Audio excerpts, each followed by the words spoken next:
So nihapit mi diri sa durianan ug dala pa nga pinapod. Nindot pud kay ning kape ni Pastor Gampang kay kini native na coffee. Napo dito ang mga pastor sa unahan oh.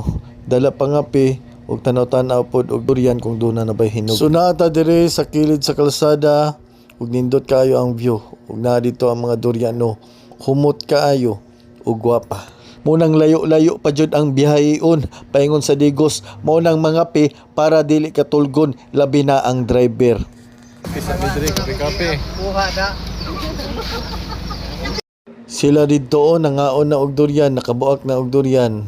So moadto pa jud ta dito, mamuak tag durian, mangita tag hinog. So muning mga durianan ni oh.